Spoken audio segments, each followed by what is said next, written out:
ये बदलाव यात्रा पिछले 10 दिन से चल रही है। आज 10वां दिन है, 9 दिन बदलाव यात्रा करके आए हैं। और जब पूरा हरियाणा घूम के महेंद्रगढ़ से शुरू किया था और पूरा सेंट्रल हरियाणा होते हुए पूरा हरियाणा घूम के जब अपने घर पहुंचा तो आप लोगों से बहुत प्यार मिला। इसके लिए बहुत बहुत आभार आप सभी का। माननीय मंत्री पंजाब सरकार चेतन सिंह जोड़माजरा जी,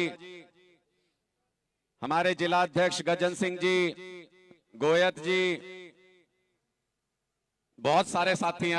अब मैंने पीछे पलट के देखा, मैं पहले ही माफी मांग लूं। मंच पे बहुत सारे विशिष्ट साथी हमारे बैठे हैं, सबको हाथ जोड़ के प्रणाम करता हूं। आप सबका बहुत आदर है मेरे मन में, लेकिन चूंकि समय का अभाव और काफी देर से आप लोग इंतजार कर रहे हैं तो सीधे काम की बात पे आते हैं।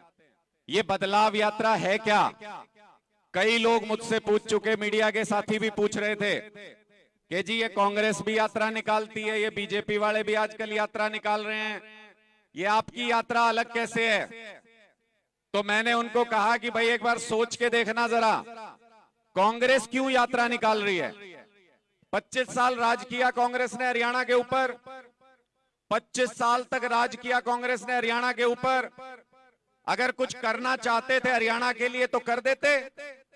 मुफ्त बिजली करनी थी, शिक्षा अच्छी करनी थी, स्वास्थ्य अच्छा करना था, नौकरी देनी, जो भी करना था।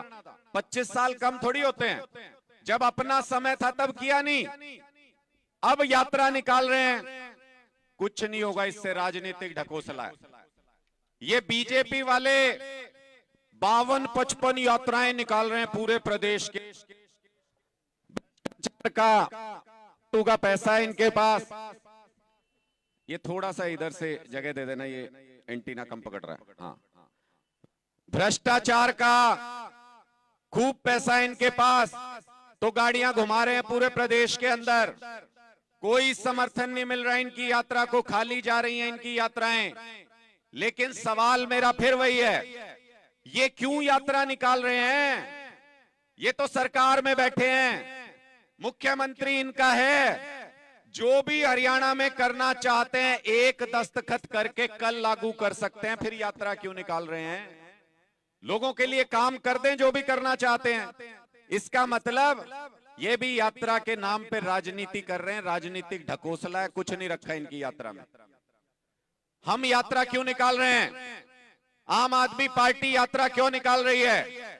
आम आदमी पार्टी इसलिए यात्रा निकाल रही है क्योंकि पिछले 57 सालों में कभी आपने कांग्रेस को मौका दिया, कभी बीजेपी को, कभी इनेलो को, कभी जेजेपी को, कभी लोकदल को, कभी हवीपा को, सबको मौका देके देख लिया।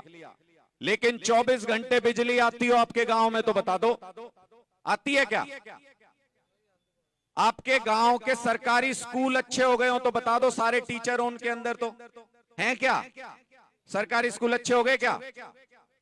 सरकारी अस्पताल में आप जाओ, भगवान ना करे कभी कोई परिवार में बीमार हो, आप सरकारी अस्पताल में जाओ और सारा इलाज आपको मुफ्त में मिल जाए, ऐसा अगर होता हो तो बता दो।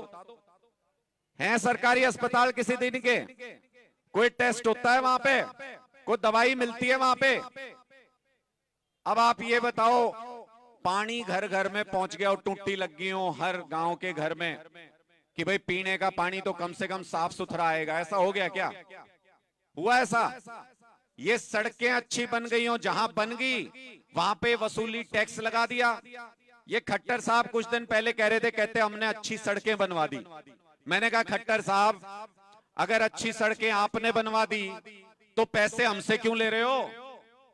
भाई ये तो वही बात होगी, कोई ये कहे मैंने बहुत बड़ी रैली करा दी और पैसे उसके किसी दूसरे से मांगता फिरे तो रैली कैसी कराई? फिर ऐसे ही खट्टर साहब सड़क कैसी बनवाई जब उसका सारा पैसा 10 गुना करके हमसे वसूलते हो। आम आदमी पार्टी की सरकार जिस दिन हरियाणा में आएगी, जिस दिन आम आदमी की सरकार हरियाणा में आएगी, उस दिन पंजाब की तरह ये सारे टोल उखाड़ फेंकेंगे। इन सड़कों पे हमारा हक है, हमारा अधिकार है।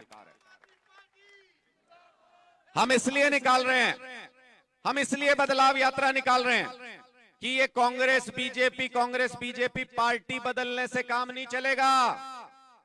पार्टी बदल के, सरकार बदल के, सिस्टम बदलना पड़ेगा। इसके लिए बदलाव यात्रा निकाल रहे हैं। सिस्टम बदलना पड़ेगा। क्या बदलेंगे सिस्टम में? जो दिल्ली में बदल दिया वही बदलेंगे सिस्टम में। दिल्ली में पता है आम आदमी पार्टी की सरकार क्या करती है? मालूम है सारे काम आपको? फिर गिनवा देता हूं एक बार। हमने बनवा दिया राम मंदिर, हमने बनवा दिया। मैंने कहा पहली बात तो इन्होंने बनवाया नहीं, सुप्रीम कोर्ट के आदेश से बना। और दूसरी बात, बनवा कोई भी ले, दर्शन तो अरविंद केजरीवाल जी की तीर्थ यात्रा ही कराएगी। खूब दर्शन कराएंगे। 85,000 बुजुर्गों को दिल्ली के अंदर तीर्थ यात्रा करा चुके हैं।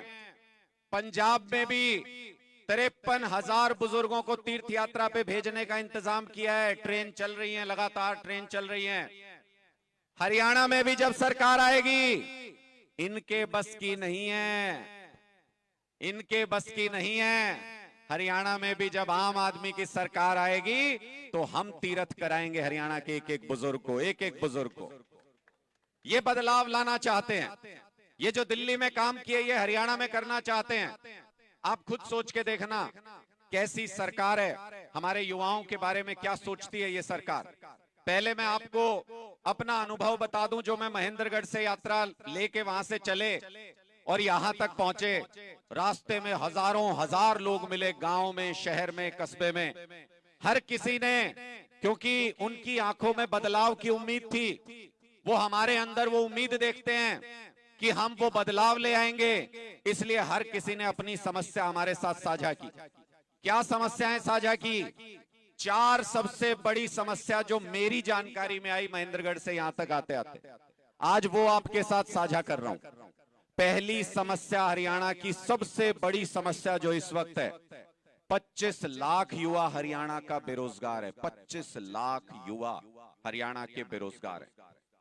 आप समझ रहे हो इस चीज को? 25 लाख युवा बेरोजगार होने का मतलब समझ रहे हो? बारूद के ढेर के ऊपर बैठा है हरियाणा, बारूद के ढेर के ऊपर। भगवान ना करे थोड़ी भी दिशा युवा भटक गए तो पूरे प्रदेश का क्या हाल होगा, आप इसका अंदाजा लगा सकते हैं।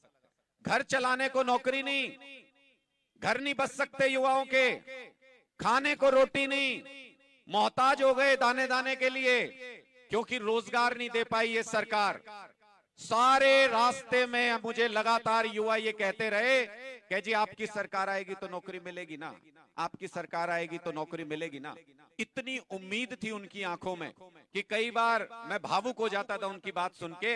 मैंने हर युवा को ये कहा और आज इस मंच के माध्यम से भी आश्वासन दे रहा हूं